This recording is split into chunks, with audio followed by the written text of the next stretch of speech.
اب بڑے بڑے وعدے نہ کرے کہ ہم امام کے لیے اہل بیت کے لیے جان لٹانے کے، اگر نہیں لٹا سکتے تو مت ایسے دعوے کریں، لیکن جتنا کرتے ہیں اچھے سے کریں۔ پھر ایسی کریں کہ ایسا نہ ہو کہ تھوڑے سے پیسہ کی ضرورت پڑے اور تم بھول جاؤ، ایسے نہ کرو۔ قیس بن مسہر کو جب یہ کہا گیا تو کہا ٹھیک ہے مجھے اوپر چڑھاؤ۔ جب چھت پہ گئے تو کوفہ والوں کو نے دھمکی، یہی دھمکی تھی نا ان کے سامنے بھی کہ مار دیں گے، انہوں نے ساتھ چھوڑا۔ قیس بن مسہر جب گئے انہوں نے کہنے لگا اے کوفہ والو، تم نے جو امام کو بلایا تھا، یہ امام کی شان کیا ہے؟ وہ تو جنتی جوانوں کا سردار ہے، وہ تو ہمارے نبی، کیا تم نے رسول کا کلمہ نہیں پڑھا ہے؟ وہ ان کے نواسے ہیں، ان کی شان، اور آج امام حسین جیسا پوری دنیا میں کوئی نہیں ہے، اور ان کے والد علی مشکل کشا، یہ تو عشرہ مبشرہ اور خلفائے راشدین میں سے ہیں، اور آج کے اب یہ جتنا اس کو برا کہنا چاہتا تھا یہ تعریف پہ تعریف کرتے ہیں، اور کہتے ہیں اہل بیت اطہار یہ نبی صلی اللہ علیہ وسلم کا گھرانہ ہے، اور ان سے محبت کرنے والوں کی یہ شانیں ہیں۔ اور پھر ابن زیاد اور جو یہ والے تھے کوفہ والے، اور جو گورنر ہاؤس میں بیٹھے تھے، اب اس نے کہا یہ کمینے لوگ اہل بیت سے اپنا مقابلہ کرنا چاہتے ہیں، وہ یہ چاہتے ہیں کہ میں ان کی تعریف کروں اور امام حسین اور ان کے ساتھیوں کو گالیاں بکوں۔ ایسا ہرگز نہیں ہو سکتا، امام میری جان رہے یا جائے امام حسین کی شان بلند ہی رہے گی، اور یہ کتے بھونکتے بھونکتے مر جائیں گے۔ اب پھر تو کیا ہونا ہے آپ سمجھ گئے نا، بس وہی ہوا، ان کو وہیں پر شہید کر دیا گیا، اور ان کے نیچے چھت سے نیچے گرا کے لاش کو پھینک دیا گیا۔ لیکن یہ ہوتی ہے سچی محبت، آدمی کو پتہ ہے کہ میرے بولنے سے یہ جان جا سکتی ہے، لیکن حق کا ساتھ نہیں چھوڑتے، اور سچا حسینی یہی ہوتا ہے جو میں نے پہلے ہی کہا، کل بہت لمبا چوڑا سمجھایا تھا کہ حسینی کس کو کہتے ہیں اور یزیدی کس کو کہتے ہیں۔ آج بھی دنیا میں دونوں طرح کے لوگ موجود ہیں، اور ہمارے میں سے ہی حسین کا نام سب لیتے ہیں۔ آج دنیا میں کوئی یہ نہیں کہتا کہ میں یزیدی ہوں، یزید کا نام بھی نہیں رکھتے، سب امام حسین کا نام لیتے ہیں، لیکن عمل سے پتہ چلتا ہے کہ سچا حسینی کون ہے، اور حسین کا نام لے کر یزیدی کام والا کون ہے۔ اب آگے چلے، کیونکہ ہمیں یہ بھی سمجھنا ہے کہ امام حسین بیعت کیوں نہیں کر رہے۔ اب یہ ہوا، قافلہ تھوڑا آگے چلا، ان میں کوئی کوفہ سے ان کو آتا ہوا ملا، اور انہوں نے پھر خبر دی امام سے کہ مسلم بن عقیل شہید ہو گئے۔ انا للہ و انا الیہ راجعون۔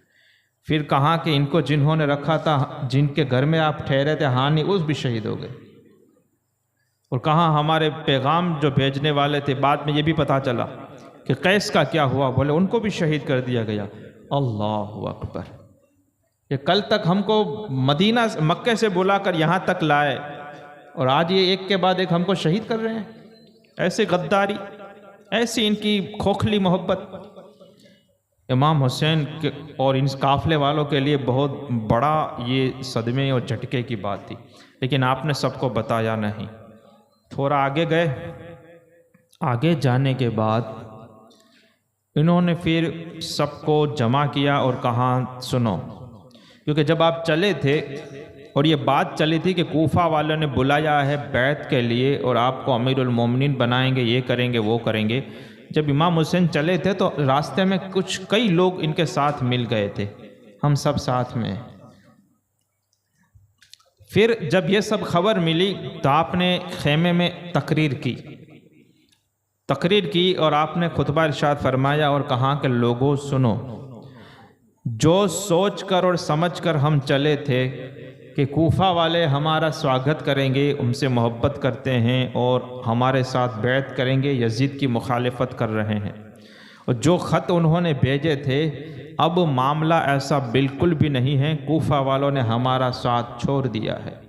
اب جو لوگ اس تمنا کے ساتھ آئے تھے کہ وہاں جا کر ہم کو بہت عزتیں ملیں گی اور ہم کو محل میں رکھیں گے اور یہ سب کریں گے، تو پلیز مہربانی کر کے آپ میں سے جو جانا چاہتا ہے چلا جائے۔ اب ایسا کچھ بھی نہیں ہے، آگے ہمارے ساتھ کچھ بھی ہو سکتا ہے اور آنے والی راہ بہت ہی سخت، مشکل اور دشوار ہے، بہت بڑی آزمائش کا سامنا ہے۔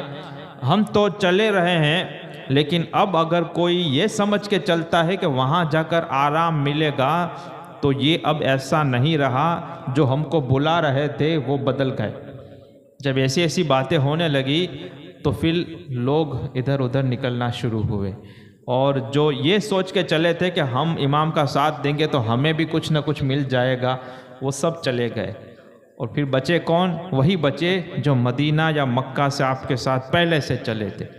یہ دنیا ہے، میں آپ کو بھی کہتا ہوں، ہر کسی کو کہتا ہوں، خاص کر کے جس کے پاس ستا ہو، چاہے مسجد کمیٹی ہو، وائس کمیٹی ہو، مدرسہ ہو، نعت جماعت کی کوئی ستا ہو، جب بھی کسی کے پاس عہدہ ہوتا ہے اور اس کے پاس لوگ آس پاس میں ہو جاتے ہیں، چاپلوسیاں کرتے ہیں، آدمی سمجھتا ہے کہ یہ سب میرے والے ہیں، میری چاہنے والے ہیں، لیکن سوچ سمجھ کے لیے ایسا نہ ہو۔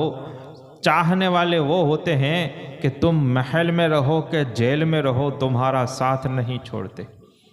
تم سیٹ پر رہو یا چٹائی پر آ جاؤ، وہ ہمیشہ ساتھ دیتے ہیں، وہ سچے ہوتے ہیں، ورنہ سوکھ کے ساتھی تو بہت کچھ ہوتے ہیں۔ جب مال آتا ہے تو رشتہ دار اپنے آپ بن جاتے ہیں، جب ترقی ہوتی ہے تو دوست خود بخود کہاں سے نکلیں گے۔ غریب آدمی جب کسی کے وہاں جاتا ہے، سیٹھ صاحب کے وہاں، اور کہتا ہے صاحب منے اوئر کھو، ارے کوئی نال جوا دے، کتلے تارا جوا آوے۔ لیکن جب آدمی کے پاس پیسہ آتا ہے، عہدہ آتا ہے، منصب آتا ہے، بڑا آدمی بنتا ہے، لوگ ڈھونڈ کر آتے ہیں۔ تم نے کہا ہم خبر ہے میں ساتھے بھણતા હતા، આપણે ભેગા રમતા હતા، اور તારા وہ دادی نو نے ماری نانی نو سبند ہوتا، وہاں تک پہنچ جاتے ہیں، 3-4 پیڑھیوں تک۔ تو یہ دوست بہت ہیں دنیا میں، تو اس سے میں یہ نہیں کہتا دوستی رکھنی چاہیے، سب رکھنا چاہیے، لیکن اس پر گھمنڈ نہیں کرنا چاہیے۔ آدمی اچھے سے سوچ لیں، میری ترقی کے دوست ہیں، میرے مال کے دوست ہیں کہ سچ میں میرے دوست ہیں؟ جو سچ میں ہمارے دوست ہوں گے وہ کسی حال میں نہیں چھوڑیں گے، ورنہ پیسہ بڑھے گا تو دوست تو بڑھنے ہی والے ہیں۔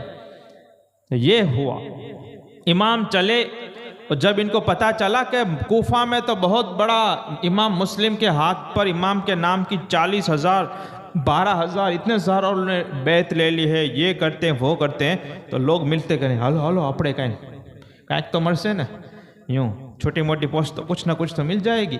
امام نے کہا کہ اب ایسا کچھ نہیں ملنے والا، اب سب کچھ بدل گیا ہے، یہاں تک کہ انہوں نے ہمارے بھیجے ہوئے ہمارے نائب، ہمارے وکیل جنہوں نے بھیجا تھا مسلم بن عقیل، ان کو بھی شہید کر دیا، اور ان کو جگہ دے گھر میں رکھنے والے کو بھی شہید کر دیا، اور ہمارے جو قاصد تھا، حالانکہ حکومتوں کا یہ بھی طریقہ ہوتا ہے کہ جو قاصد ہوتا ہے، LIG آج بھی ایمبیسی جو ہوتی ہے، اس کو ایمبیسیڈر کو کوئی کچھ نہیں کرتا، اس کو ایک پروٹوکول ہے کہ جب ایک دیش سے ایک ملک سے دوسرے ملک جب کوئی قاصد پیغام دینے والا جاتا ہے تو اس کے ساتھ بدسلوکی آدمی نہیں کرتا، یہ نہیں کرتا، اگرچہ دشمنی ہو، کتنی ہی ملکوں کی دشمنی ہو، حکومتوں کی دشمنی ہو، ایسا نہیں، یہ ابھی بھی ہے۔ اب دہلی وغیرہ میں چلے جاؤ تو ہر ایک ملک، دنیا میں جتنے ملک ہیں ان تمام کی ایمبیسی آپ کو ملے گی، اور ان سب کے LIG ایمبیسیڈر ملیں گے۔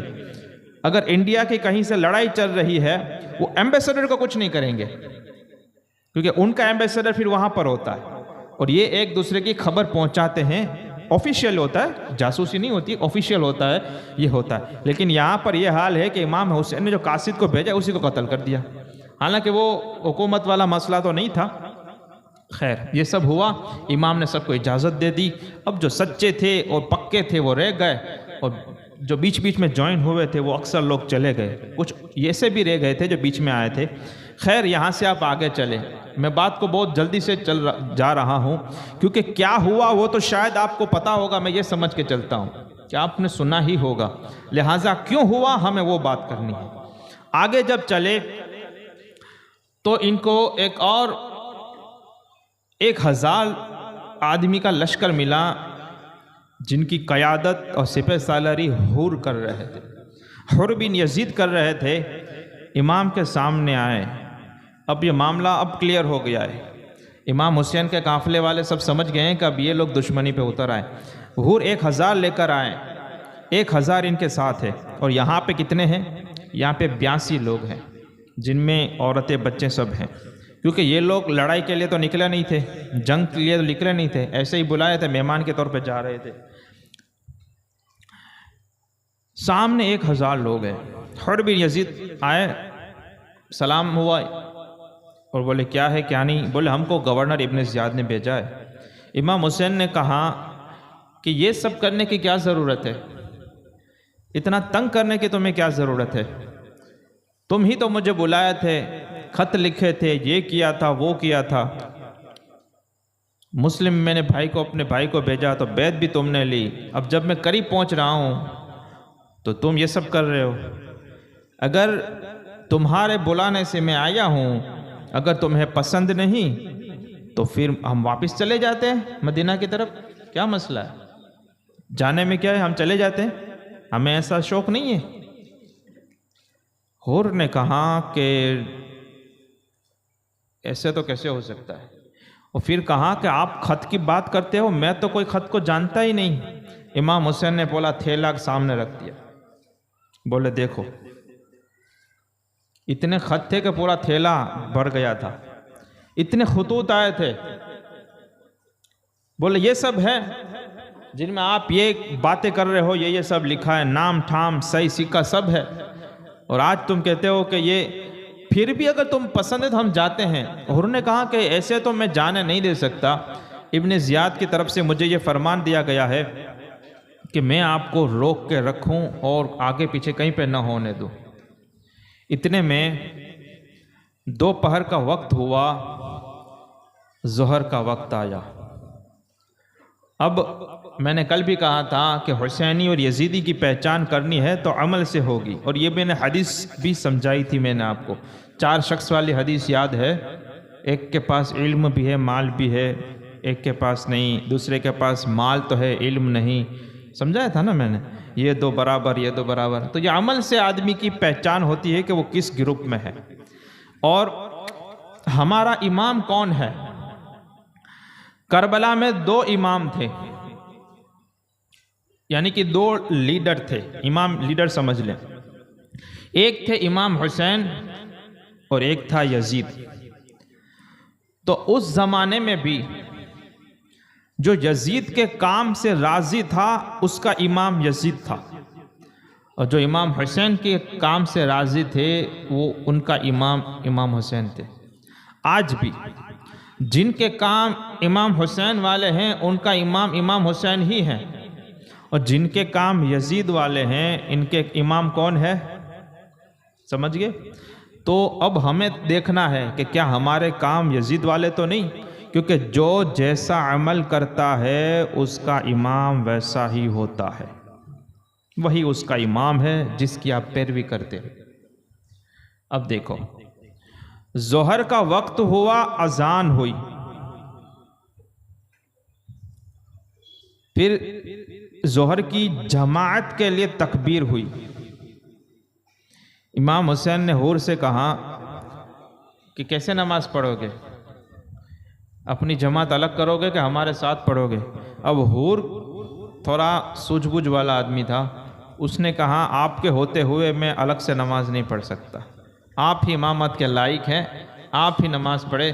اور دیکھنے والی بات یہ ہے کہ اس میدان میں جہاں پر یہ موت اور زندگی کے درمیان کی باتیں ہو رہی ہیں، جہاں پہ آمنے سامنے کی باتیں ہو رہی ہیں، امام حسین وہ ہے کہ نماز وہاں بھی جا نہیں رہی، اور ایسے ہی نماز گلاٹی والی نماز نہیں کہ اٹھک بیٹھک کر لی، اور معافا معافی والی بھی نہیں کہ بھائی ایسے پریشان حال میں نماز کون پڑھے، اللہ نے બધી ખબર ہے આપણી કેવી હાલત છે،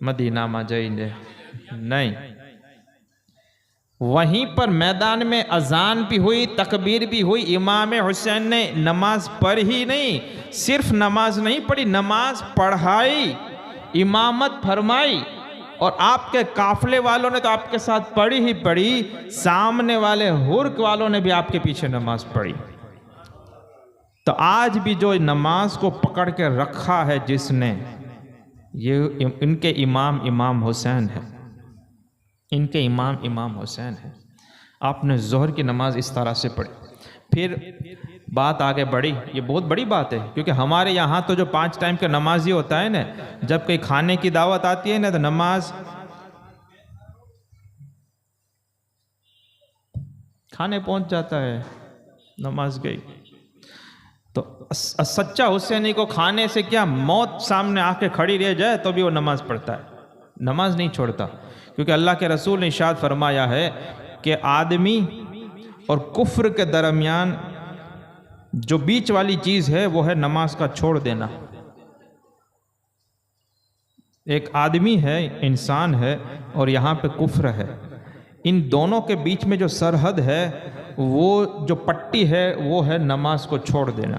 یعنی اگر وہ نماز کے چھوڑ دیتا ہے تو کفر کے بالکل قریب پہنچ جاتا ہے، اور اتنا قریب پہنچ جاتا ہے کہ اگر اس نے اس کی عادت بنا لی تو جیسے وہ آج نمازوں کو چھوڑتا ہے، کل معاذ اللہ اسلام کو بھی چھوڑ سکتا ہے، ایمان کو بھی چھوڑ سکتا ہے۔ یہ اتنی بھینکر بات ہے۔ اللہ اکبر۔ حضور، اب یہ تو حضور کے نواسے تھے، اور آپ کی ماں کا حال یہ تھا۔ کون ماں؟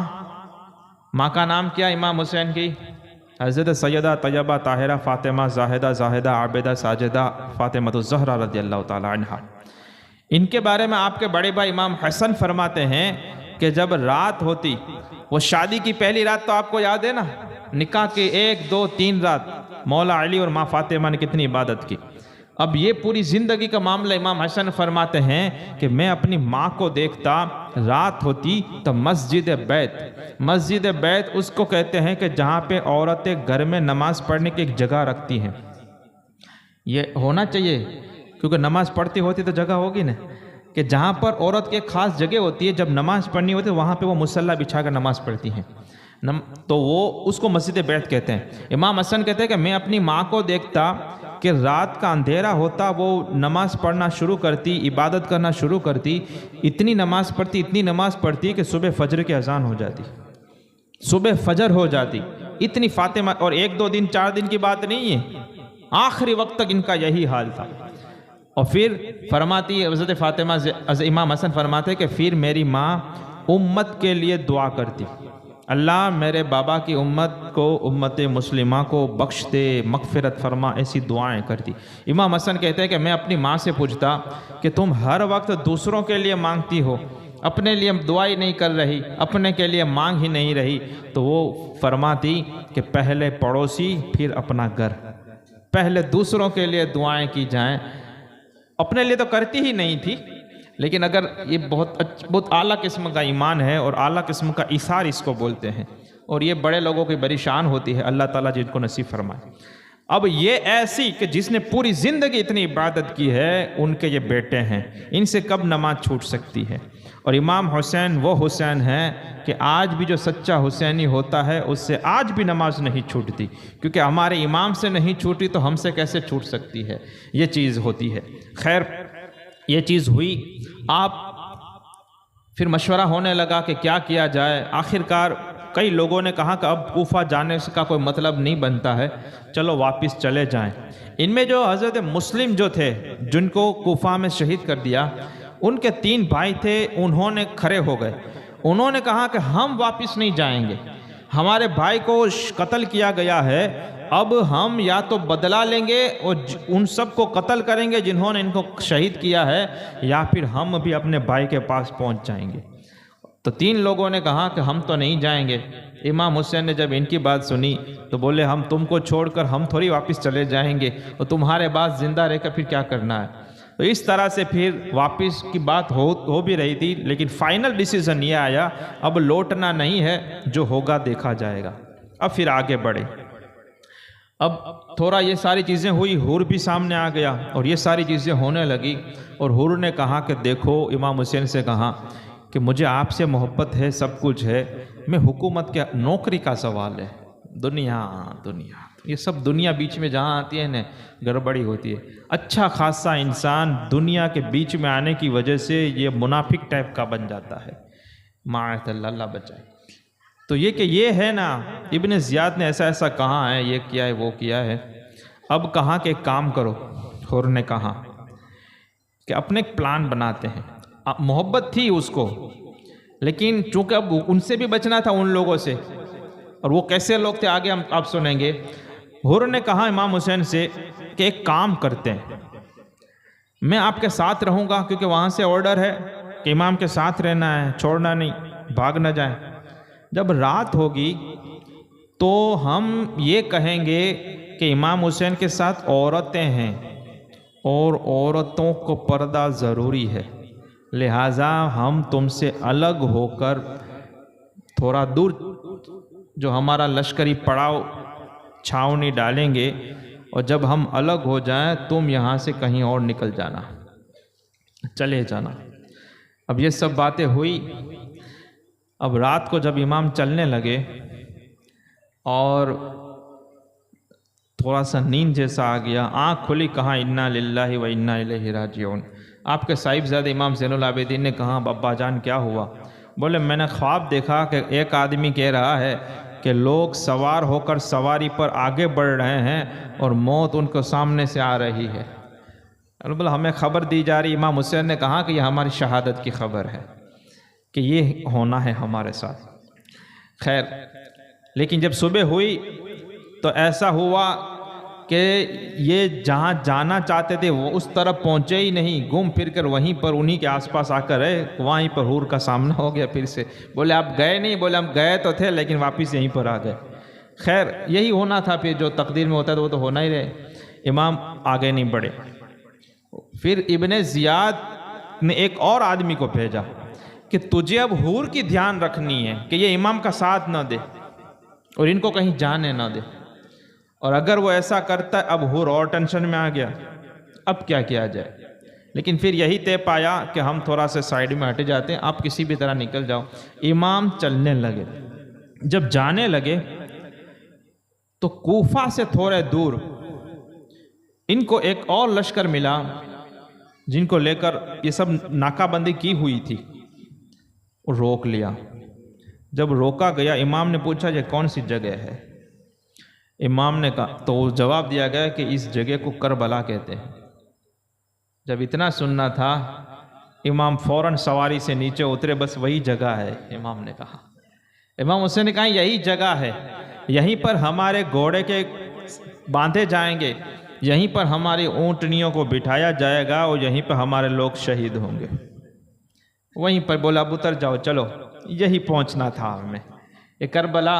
اور کہا کہ یہ وہ جگہ ہے رنج و غم، بلا اور کرب، دکھ والی جگہ ہے۔ بولے ہمارا یہی موضوع ہے۔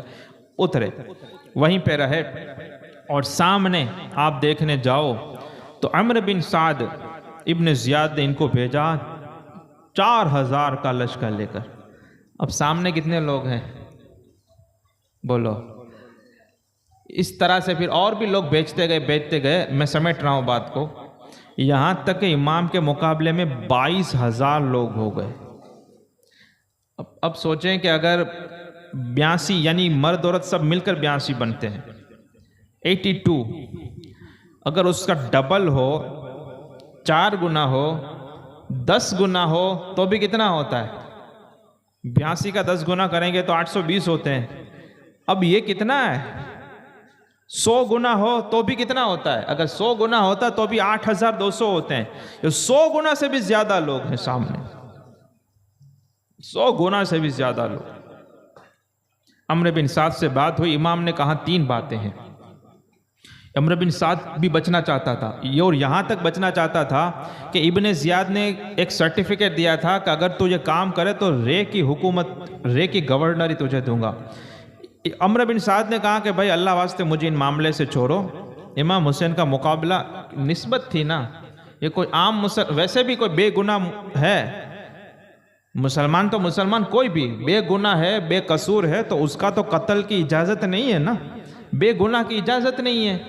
اب یہ تو ایمان والے اور ایسے کہ جس کو آدمی کلمہ پڑھتا ہے، جس کی امت میں سے اس کے نواسے ہیں، تو یہ تو کوئی عام بات تھی ہی نہیں۔ تو یہ کئی لوگ اس سے بچنا چاہتے تھے کہ اس معاملے میں ہمیں معاف رکھیں۔ ابن زیاد کو عمرو بن سعد نے بھی کہہ دیا کہ بھائی مجھے چھوڑے، میں جاتا ہوں ایران کی طرف، وہ دوسرے بھی بہت سارے کام تھے، میں وہاں جاتا ہوں لشکر لے کر، وہاں پہ لوگوں کو سنبھالتا ہوں، یہ سب تم اپنے حساب سے دیکھ لو۔ تو ابن زیاد نے کہا کہ اگر ایسا کرو گے تو وہ جو سرٹیفکیٹ میں دینے والا ہوں نے تم کو رے کی گورنری، وہ نہیں ملے گی، دیکھو دنیا کا فائدہ نہیں ہوگا۔ وہی چیز کہ آخرت بچانے جاؤ گے تو دنیا کا نقصان ہو رہا ہے، دنیا بچانے جاؤ گے تو آخرت کا نقصان ہو، آخرکار یہ بھی آئے۔ اس طرح سے 22,000 لوگ امام کے مقابلے میں آ کے کھڑے رہ گئے۔ لیکن جب لگا کہ اب تو اینڈ ٹائم آ گیا ہے اور کوئی رستہ نہیں، امام نے 3 باتیں لکھی شرط، عمرو بن سعد کے ساتھ ان کی گفتگو ہوئی امام کی۔ امام نے کہا کہ 3 چیزیں میں آپ کے سامنے پیش کرتا ہوں، ان میں سے کوئی بھی ایک آپ اوکے کریں، اس پر عمل ہم کریں گے۔ پہلی بات یہ ہے کہ کوفہ تو اب آنے نہیں دیں گے، وہ تو ان کو پکا تھا۔ ایک بات یہ ہے کہ ہمیں مدینے میں واپس جانے کی آپ راستہ کھول دیں، ہم چلے جاتے ہیں، ہمیں یہ نہیں کرنا ہے، ہمیں جانے دیجیے۔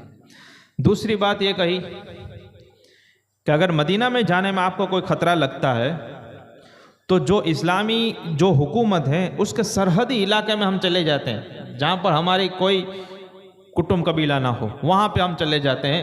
آپ کو شاید ڈر لگتا ہو کہ مدینہ جانے کے بعد ہم کچھ لوگوں کو جمع کریں گے، یہ کریں گے، وہ کریں گے، تو چھوڑ دیجئے مدینہ شریف، ہم کو کوئی سرحدی علاقوں میں جانے دیجیے، ہم وہاں رہیں گے، اللہ اللہ کریں گے، ہمارا اور کیا کام ہے، کریں گے وہاں پر۔ 2 چیز۔ اور اگر یہ دونوں آپ کو منظور نہیں تو تیسری بات یہ ہے، امام حسین نے کہا کہ مجھے یزید تک جانے کی اجازت دے، ہم یزید تک جائیں گے، یزید سے روبرو میں بات کروں گا۔ جیسے امام حسن نے امیر معاویہ کے ساتھ بات ہوئی اور ان دونوں کے درمیان صلح ہوئی تھی، میں اسی طرح سے یزید سے بات کروں گا اور دیکھوں گا کہ کیا ہو رہا ہے۔ اچھا، یہ 3 باتیں کی، لیکن کہیں پر بھی یہ نہیں کہا کہ میں بیعت کر لوں گا۔ یہ کتنی بڑی بات ہے، سمجھ میں آ رہا ہے آپ کو؟ یہ بہت بڑی بھاری بات ہے۔ اگر مجھے دکھ ہے، بلکہ میں دیکھ رہا ہوں کہ آج مسلمان اس بات کو سمجھ ہی نہیں رہے۔ شعر پڑھتے ہیں کہ سر داد نہ داد دست در دست یزید، یہ تو پڑھتے ہیں کہ سر دے دیا لیکن یزید کے ہاتھ میں ہاتھ نہیں دیا۔ میں کہتا ہوں کہ جب ہاتھ دینے سے کام چلتا تھا تو سر کیوں دیا؟ خودکشی ہو جائے گی نا، جب مرنا ضروری نہیں اور تم مرو گے تو خودکشی ہو گئی۔ تو اگر ہاتھ دینے سے کام چل جاتا تو امام حسین شہید کیوں ہوتے؟ اس کا مطلب یہ تھا کہ ہاتھ دینے سے کام چلنے والا ہی نہیں تھا، ہاتھ دیا ہی نہیں۔ کیوں نہیں دیا؟ 20 سال پہلے کی بات دیکھیں، ایسے ہی معاملات ہو گئے تھے امام حسن اور امیر معاویہ کے درمیان۔ ان دونوں کے درمیان دونوں کے گروپ آپس میں لڑائی کے لیے تیار ہو گئے تھے۔ امام حسین نے جب امیر معاویہ کو دیکھا تو ان کیا کیا؟ صلح کی۔ صلح میں کیا کیا؟ امام حسین خلیفہ بن گئے تھے۔ ہاں یہ بھی بتا دو، امام حسن جو تھے 6 مہینے کے لیے خلیفہ رہے، 6 مہینے تک آپ تخت پہ رہیں، لوگوں نے آپ سے بیعت کر لی تھی، 6 مہینے کے بعد آپ نے چھوڑ دیا، صحابی رسول امیر معاویہ کے سونپ دیا۔ تو یہاں پر یہ نہیں ہو سکتا تھا؟ امام نے نہیں کیا مطلب نہیں ہو سکتا تھا۔ اب ہمیں یہی دیکھنا ہے کہ کیوں نہیں ہو سکتا تھا، کیوں یہاں پر آ رہا، کہ اگر یہ سب لڑنے کی اور یہ سب شہید ہونے کی ضرورت کیا ہے؟ امام کہہ دیتے ہیں۔ اور پھر ابن زیاد نے جب یہ سب باتیں پہنچی تو اس نے بھی یہی کہا۔ بات لمبی ہے، پہلے قبول کیا پھر انکار کیا۔ اس میں ایک آدمی چلا تھا مشورہ دینے والا، عمرو بن سعد کو بات سمجھ میں آ گئی، جو لشکر لے کر کھڑا ہے اس کو سمجھ میں آ گیا کہ امام سچے ہیں۔ اس نے کہا کہ بات برابر ہے، ابن زیاد کو لکھ کر بھیجا کہ یہ 3 شرطیں اگر قبول ہو جائیں تو کوئی مارا ماری جھگڑا نہیں ہوگا، امام ان 3 باتوں کے لیے راضی ہیں، تو بتا کیا کرنے دوں۔ ابن زیاد نے پڑھا، بولے واہ یہ تو اچھی بات ہے، امام کہتے ہیں کہ میں چلا جاؤں، دور چلا جاؤں یا یزید کے پاس چلا جاؤں، معاملہ ہی سولو ہو جائے گا۔ جب یہ سب ہونے لگا تو ایک خبیث وہاں بیٹھا تھا، شمر جلجوشن۔ مشورہ دینے والے بہت ہوتے ہیں، مفت میں صلاح دینے والے، اسی لیے میں کہتا ہوں کہ ہر کسی سے آپ صلاح بھی مت لیں، صلاح اسی سے لینی چاہیے جس کو خدا کا خوف ہو، تاکہ وہ خود بھی بچے اور تم کو بھی بچائے، ورنہ وہ خود بھی ڈوبے گا، آپ کو بھی ڈبائے گا۔ ابن زیاد گورنر تیار ہو گیا ہے کہ ہاں ٹھیک ہے یہ اس پر کچھ کرتے ہیں۔ شمر جلجوشن نے کہا کہ نہ، اگر یہ یزید کے پاس چلے گئے تو بولے تیری کرسی خطرے میں آ جائے گی، یزید ان سے عزت سے بات کرے گا، یہ کرے گا وہ کرے گا، اور اتنا بھڑکایا اور کہا کہ یہ معاملہ تیرے سے سولو ہونا چاہیے، تو ہی کچھ کر۔ آخر کار ایسی باتیں کی، ابن زیاد نے پھر تینوں میں سے ایک بھی بات نہیں مانی، بولے مدینہ بھی نہیں جانے دوں گا، یزید کے پاس بھی بات نہیں کرنے دوں گا، اور کسی سرحد کے پاس۔ تو کیا کرنا ہے؟ امام سے کہا دو ہی آپشن ہم دیتے ہیں۔ امام نے 3 آپشن دیے، انہوں نے 2 آپشن دیے، ایک تو یہ ہے کہ یزید سے بیعت کر لو، دوسرا مرنے کے لیے تیار ہو جاؤ۔ بولو آج کا مسلمان ہوتا تو؟ امام نے کہا کہ مرنے کے لیے تیار ہو سکتا ہوں، یزید سے بیعت نہیں کر سکتا، اطاعت نہیں کر سکتا۔ میں پھر پوچھتا ہوں کہ کیوں؟ امام حسن اگر امیر معاویہ کو سونپ سکتے ہیں پوری خلافت اور پوری امارت، یہ کیوں نہیں کر رہے ہیں؟ امام حسن کے ساتھ تو پورا عرب ملک تھا، پورا حجاز جس کو کہتے ہیں آپ کے ساتھ تھا، امام حسن کے ساتھ لوگوں نے بیعت تک لے لی تھی، پھر بھی چھوڑ دیا۔ اور امام حسین کے ساتھ ابھی فی الحال صرف کل ملا کر بچوں سہید 82-100 لوگ بھی پورے نہیں ہیں۔ آپ لڑنے کے لیے تیار ہیں، مرنے کے لیے، شہید ہونے کے لیے تیار ہیں، بیعت کے لیے تیار نہیں ہو رہے ہیں۔ اس کے پیچھے کا کارن کیا ہے؟ جس کو وہ کارن سمجھ میں آ جاتا ہے وہ آدمی نیند سے جاگ جاتا ہے۔ اس کا مطلب یہ تھا کہ امیر معاویہ میں کچھ وہ باتیں تھی جو یزید میں نہیں تھی، اسی طرح یزید میں کچھ وہ باتیں تھی جو امیر معاویہ میں نہیں تھی، لہذا امیر معاویہ جو تھے وہ سطح سنبھالنے کے قابل تھے، ان کے ہاتھ پر بیعت ہو سکتی تھی، اور یزید میں کچھ ایسی باتیں تھی کہ جن کے ساتھ امام کبھی سمجھوتا نہیں کر سکتے تھے۔ سنیں گے وہ کون سی؟ سننا ہے نا بھائی میرا سوال سمجھ میں آ رہا ہے؟ آخر کار امام نے کہا کہ بیعت تو ہم نہیں کریں گے۔ جب بالکل لڑائی تیار ہو گئی، عمرو بن سعد نے پھر فیصلہ کیا کہ اب تو یہ مرنے کے لیے تیار ہیں، بولے بیعت تو ہم کریں گے نہیں، اور اوپر سے آرڈر ہے کہ اگر یہ بیعت نہ کرے تو سب کو قتل کر دو، شوٹ ایٹ شائٹ۔ امام نے کہا ٹھیک ہے۔ 9ویں محرم کا وقت، 9ویں محرم کون سی؟ 9ویں محرم۔ اب بھینکر سچویشن تمہیں سمجھ میں آتی ہے کہ نہیں آتی ہے؟ 7ویں محرم سے امام پر پانی بند کر دیا گیا، 500 سوار نہر فرات پہ رکھ دیے کہ کوئی بھی مدینہ شریف سے آنے والا اہل بیت والا پانی نہ پیے۔ 7ویں محرم سے، کب سے؟ کون سی محرم؟ 7ویں محرم سے۔ اور بھیانک سچویشن سمجھ میں آتی ہے کہ نہیں آتی ہے؟ ہمارے گھر کے باہر 40-50 لوگ جمع ہو جائیں، ہو دیکارہ کرنے لگے تو ہمارا یہ دھڑکنیں بڑھ جاتی ہیں کہ کیا ہوگا، ماریں گے پیٹیں گے، کیا ہو جائے گا، ٹینشن ہوتا ہے نا۔ لیکن ہائے، میں کچھ باتیں بولتا ہوں شاید میں کنٹرول نہیں کر سکتا ہوں، اس لیے مجھ سے زبان سے نکل جاتا ہے کہ لوگوں نے کربلا کو بھی مزے کے طور پر لینے لگے۔ ہاں، اب وہ جہالت کی وجہ سے لے رہے ہیں یا ظلم کی وجہ سے لے رہے ہیں؟ کربلا میں یہ لوگ مزے لے رہے ہیں، یعنی یہ دکھ کی بات ہے، یہ غم کی بات ہے۔ اس میں آدمی کو بیان کرنے میں، پڑھنے میں آپ کو جو بتا رہا ہوں نا، یہ اوپر کی باتیں، کیا کیا ہوا نا، کیسے کیسے ہوا، وہ سب ڈیٹیل بیان کروں نا تو میں بیان کر بھی نہیں سکتا، اور اگر آپ پڑھو گے نا تو آپ پڑھ نہیں سکتے، کتنا رونا آئے گا کہ یہ ہو رہا تھا۔ پانی بند کر دیا، صرف میں نے اتنا ہی بولا ہے۔ اس کا مطلب کیا ہے اگر آپ کو سمجھنا ہے، آج سے پانی آپ پینا بند کرے، کل مغرب کے بعد پئیں، پوری رات نہیں پینا، ایک گھونٹ بھی نہیں۔ رات شام آتے آتے آپ کو سمجھ پڑ جائے گی کہ پانی کے بغیر کیا ہوتا ہے۔ روزے ہم رکھتے ہیں لیکن سحری میں ہم اسٹاک کر لیتے ہیں۔ جب پتہ ہوتا ہے کہ کل روزہ رکھنا ہے تو ہم رات کو اچھے سے پانی پی لیتے ہیں، نہیں اچانک سے ابھی سے پانی بند کر دو، آپ کل مغرب تک نہیں پینا ہے، تو پتہ چلے گا کہ یہ 3 دن کیسے نکلیں گے۔ لیکن لوگوں نے وہاں پر امام قاسم کی مہندی بنا لی، وہ سگائی کرنے گئے تھے، 7ویں محرم کو بولے امام قاسم کی مہندی، یہ سگائی ہوئی نا، بی بی سکینہ کے ساتھ ان کا رشتہ ہوا نے مہندی۔ اچھا مردوں کو مہندی لگانا کیا ہے؟ تو امام قاسم کیا کر رہے تھے؟ امام حسین دیکھ رہے تھے، کہا میرا بھتیجا مہندی لگا رہا ہے میری بیٹی کے ساتھ۔ یہ مزے کے لینے والی بات ہے، یہ کوئی کہانی ہے یار، کچھ سمجھو تو خری، اس ماحول کی سچویشن کو تو تم سمجھو، تم کیا بول رہے ہو، کیا کر رہے ہو۔ کسی عالم کی زبانی سنا، اسی لیے کہہ رہا ہوں کہ دین علماء سے سیکھنا چاہیے، جاہلوں سے نہیں۔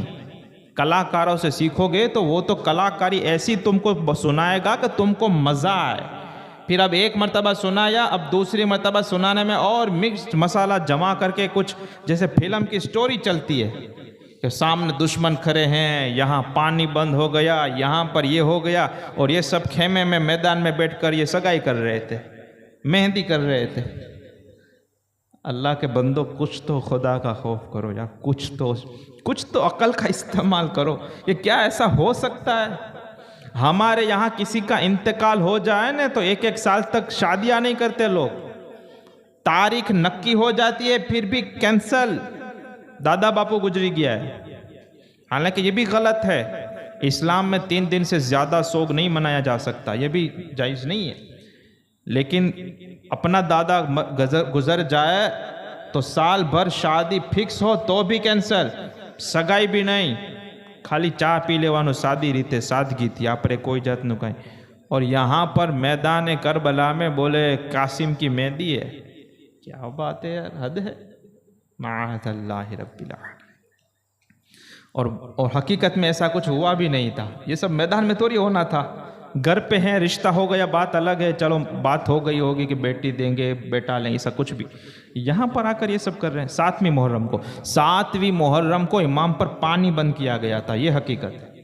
اور پھر 9ویں محرم کو جب یہ طے ہو گیا کہ اب تو لڑنا ہی ہے، تو اب سامنے لشکر تیار ہونے لگے اور سب صفیں بننے لگی، اب حملے کے لیے تیار ہو۔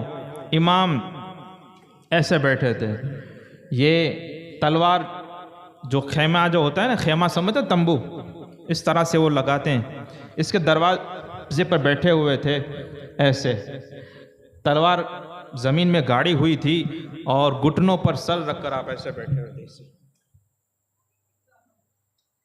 گہری سوچ میں، اور پتہ نہیں کون کیا کیا دیکھتے ہوں گے، کیا کیا سنتے ہوں گے، لیکن دیکھنے والوں نے دیکھا کہ آپ ایسے سر جھکا کر گھٹنوں کے سہارے سر رکھا ہوا ہے، بازو میں تلوار ہے، ایسا ہے۔ اچانک سے گھوڑے کی ٹاپو اور یہ سب کی آواز آنے لگی، گرد اڑنے لگی۔ آپ کی بہن اور حضرت علی کرم اللہ تعالی وجہہ الکریم کی بیٹی حضرت زینب آئی، جیسے آج بھی آواز آتی ہے تو عورتیں کھڑکی یا دروازے کی طرف آتی، وہ بھی دروازے کی طرف آئی تو دیکھ رہے ہیں کہ سوار آ رہے ہیں۔ اپنے بھائی کو کہا کہ بھائی جان یہ کیا ہو رہا ہے، کون ہے؟ کہا کہ یہ دشمن لوگ آنے لگ رہے ہیں۔ تو سب نے دیکھا، بولے ہاں یہ سب لڑنے کے لیے آ رہے تھے۔ بولے چلو بیعت تو تمہیں کرنی نہیں، اب تم جب لڑنے اور مرنے کے لیے تیار ہو ہی گئے ہو تو آج ہم قصہ ختم کرتے ہیں۔ امام حسین رضی اللہ تعالیٰ عنہ کو جب پتہ چلا کہ اب یہ لڑنا ہے آج کے دن اور شہید ہونا ہے، تو امام نے کہا کہ کیا اب جنگ کرنی ہے تمہیں؟ تو بولے ہاں۔ امام نے کہا کہ آج کی جنگ کل نہیں ہو سکتی؟ ایک دن یعنی آج کی رات تم نہیں نکال سکتے؟ ہم کل لڑیں گے 10 محرم کو۔ انہوں نے کہا کہ بات چیت کی، بولے ہاں ٹھیک ہے کوئی مسئلہ نہیں ہے، تم جائیں گے تو کہیں نہیں، ساری جگہ سے گھیر لیا تھا۔ اب میں آپ سے پوچھ رہا ہوں کہ امام 9 محرم کو لڑنے کے لیے تیار کیوں نہیں ہوئے؟ کبھی سوچنے ڈر لگ رہا تھا؟ کیا کچھ سوچنا تھا ان کو، پلاننگ کرنا تھا؟ کیوں پتہ ہے؟ اس لیے آپ نے جو کہا، میں نے آپ کو نہیں کہا لیکن انہوں نے کہا تھا، امام حسین نے پوری بات یہ کی تھی کہ آج لڑنا ضروری ہے، کیا ایسا نہیں ہو سکتا کہ آج کی رات عاشورہ کی رات ہے، میں آج کی رات ہم سب مل کر اللہ کی عبادت کر لیں، نمازیں اور نوافل پڑھ لیں، توبہ و استغفار کر لیں، اور کل 10 محرم کو ہمارا مقابلہ ہو۔ یہ ہے وہ امام، موت سامنے کھڑی ہے، دوسرا آپشن کھلا ہوا ہے ابھی بھی بیعت کا۔ امام کہتے ہیں کہ میں بیعت کے لیے تیار ہوں، یہ سب مگج ماری میں نہیں پڑھنا ہے، تو سامنے تیار تھے، اسی لیے تو یہ سب کر رہے تھے، کسی بھی طرح سے یہ ہاتھ دے دیا ہمیں۔ لیکن اس سچویشن میں ہاتھ تو نہیں دے رہے ہیں، شہید تو ہونا ہی ہے، لیکن کہا کہ آج کی رات مجھے دے دو، کیوں کہ آج کی رات 10 محرم عاشورے کی رات ہے، اور عاشورے کی رات یہ اتنی فضیلت والی رات ہے۔ ہاں، یہ آج لوگ شاید ایسا سمجھتے ہیں کہ 10 محرم یعنی کربلا اور امام حسین، ایسا نہیں ہے۔ 10 محرم کو عاشورے کے دن بڑے بڑے کام ہوئے، اللہ نے زمین اور آسمان اور چاند و سورج عاشورے کے دن پیدا فرمائے۔ پہلی بارش جو زمین پہ برسی ہے وہ 10 محرم عاشورے کے دن برسی ہے۔ حضرت آدم علیہ السلام کو جو توبہ قبول ہوئی ہے وہ بھی عاشورے کے دن ہوئی ہے۔ حضرت ابراہیم علیہ السلام کو آگ میں ڈالا گیا، جب آگ کو باغ بنا کر جب وہ باہر نکلے آگ سے، وہ دن بھی عاشورے کا تھا۔ حضرت یونس علیہ السلام جب مچھلی میں گئے، مچھلی کے اندر میں جب رہے، مچھلی نے جب ان کو باہر نکالا تو وہ دن بھی عاشورے اور 10 محرم کا تھا۔ حضرت نوح علیہ السلام جب پوری دنیا میں پور آیا، سیلاب آیا اور سارے کفار و مشرکین ڈوب گئے، حضرت نوح علیہ السلام نے جو کشتی بنائی تھی وہ 10 رجب کو اس پہ سوار ہوئے۔ 10 رجب کو یہ پورا سیلاب آیا، بارش برسنے لگی، سارے لوگ ہلاک ہونے لگے کشتی والوں کو چھوڑ کر۔ یہ 6 مہینے تک وہ کشتی چلتی رہی، 10 رجب سے نکلی۔ 6 مہینے کے بعد کیا آتا ہے؟ رجب، شعبان، رمضان، شوال، ذی القعدہ اور ذی الحجہ۔ 10 محرم کو وہ جودی پہاڑ پر لگی، وہ دن بھی عاشورے کا تھا۔ موسیٰ علیہ السلام کو جو فرعون سے نجات ملی اور فرعونی ڈوب کر مر گئے، وہ دن بھی عاشورے کا تھا۔ اور غالباً عیسیٰ علیہ السلام جب آسمان پہ تشریف لے گئے، وہ دن بھی عاشورے کا تھا۔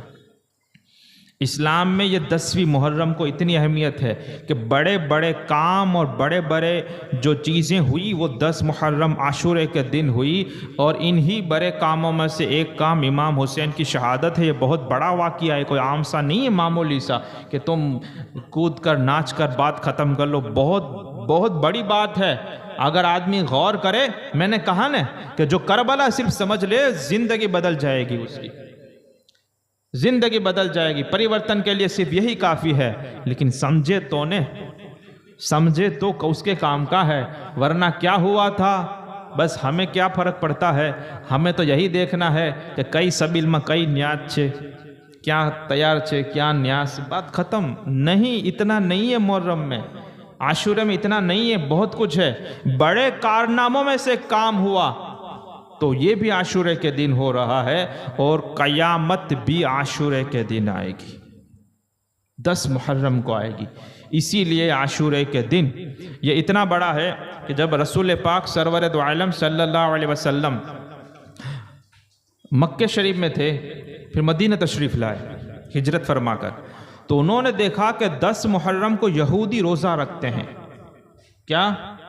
یہودی روزہ رکھتے ہیں۔ تو رسول پاک نے پوچھا کہ یہ لوگ روزہ کیوں رکھ رہے ہیں؟ تو کہا کہ ان لوگوں کا کہنا ہے کہ عاشورے کے دن فرعون ڈوب گئے تھے، اور موسیٰ علیہ السلام اور بنی اسرائیل نجات پا گئے ان کے ظلم و ستم سے، تو یہ لوگ عاشورے کے دن عید کے طور پر مناتے ہیں۔ کیا مناتے ہیں؟ عید کے طور پر۔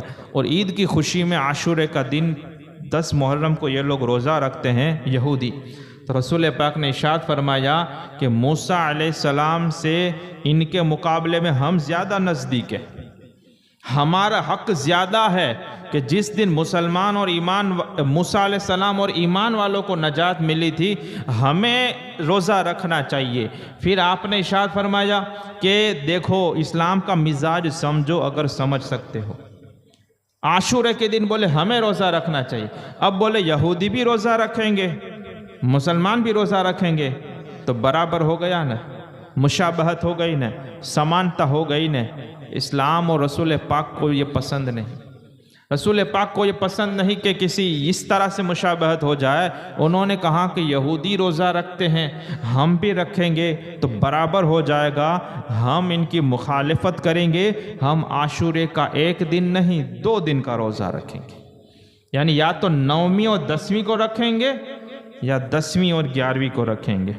لہذا میں آپ لوگوں سے کہتا ہوں یہ بڑا ہی برکت والا دن ہے، بڑی فضیلت والا ہے، روزہ رکھنا چاہیے، کم سے کم 10ویں کا تو رکھنا چاہیے، اور اگر جس سے ہو سکتا ہے تو وہ 10 اور 11 کا رکھے یا 9 اور 10 کا رکھے۔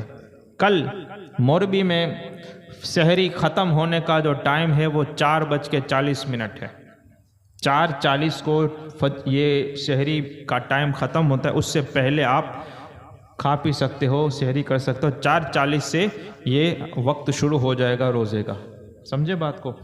تو جس سے ہو سکتا ہے وہ ضرور اس کو رکھنا چاہیے۔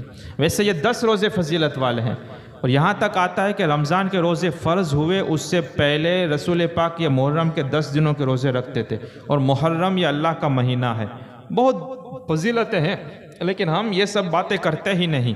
اور اس کی فضیلت اگر آپ کو یہ کچھ سمجھ میں نہیں آتا جتنا میں نے ابھی کہا، تو کم سے کم اتنا تو سمجھو کہ امام حسین ایسے میدان میں کربلا میں جہاں پہ لڑنا ہے، شہید ہونا ہے، کر اللہ کو پیارا ہونا ہے، وہاں پر یہ 10ویں رات مانگ رہے ہیں اور کہہ رہے ہیں کہ آج لڑائی روک دی جائے، آج ہم شروع نہیں کریں گے، ایک کام کرو آج کی رات ہم تمام لوگ مل کر، یعنی کہ اہل بیت والے ہم سب مل کر اللہ کی عبادت کر لیں، اور پھر کل ہم تم سے مقابلہ کریں گے۔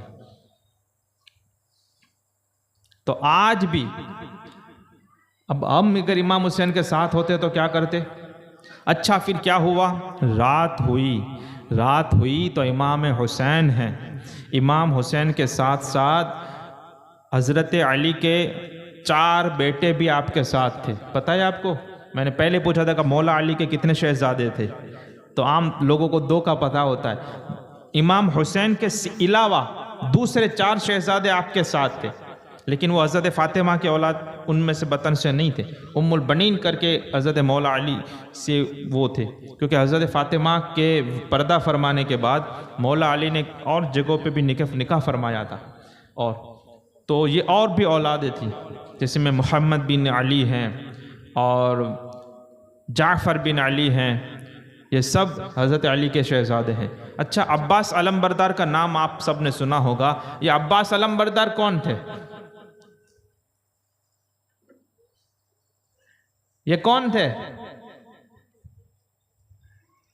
اب کہیں سے پوچھ لینا، ڈھونڈ کر لانا، کچھ تھوڑا کام محنت تم بھی کرو، کہ عباس علمبردار جس کے پاس امام حسین کا جو یہ جھنڈا رہتا تھا اور جو جنگ میں یہ اپنے پاس رکھتے تھے، یہ کن کے شہزادے تھے وہ تپاس کرنا، 2-4 لوگوں سے پوچھنا، کہیں نہ کہیں سے تو جواب ملے گا۔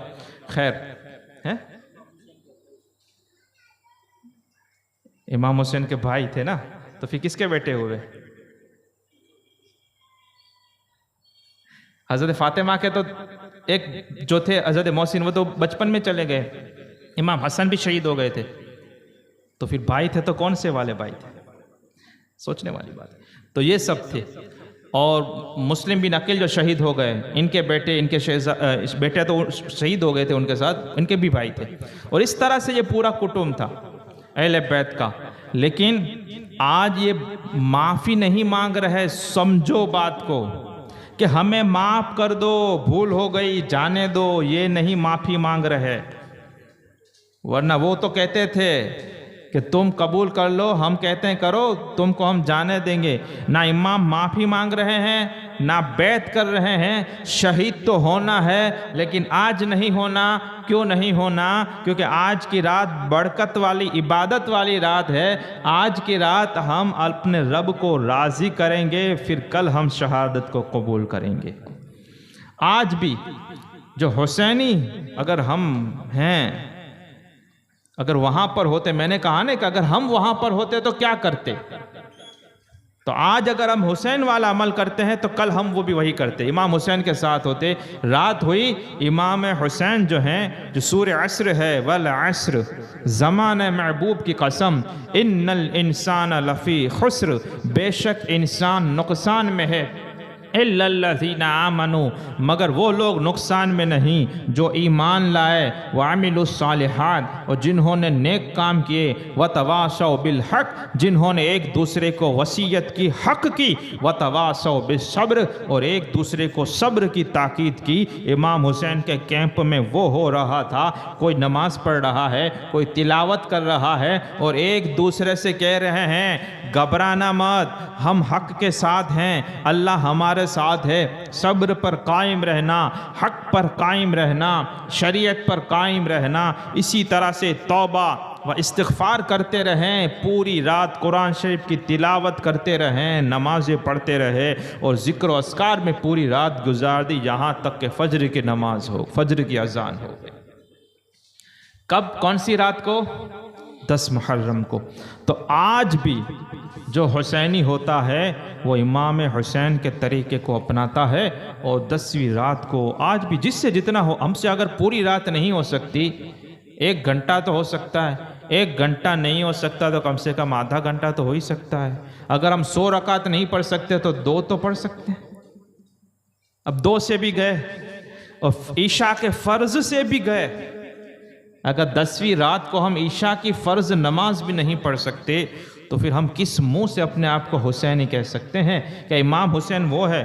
اور یہ کوئی میری بات مت سمجھیں کہ عبد القادر نے ایسا بولا، آپ کسی اور علماء سے پوچھ لے کہ کیا تاریخ میں، تاریخ طبری ہے، ابن خلدون ہے، وہ تو سب عربی میں ہے، جو بھی کربلا کی باتیں ہیں، یا بیٹھے ہیں کسی اور سے پوچھ لیں چلو، کہ کیا ایسا ہوا تھا کہ 9ویں کو لڑائی شروع ہونے جا رہی تھی، امام نے 1 رات مانگی تھی عبادت کے لیے، اور 10ویں کو لڑائی ہوئی؟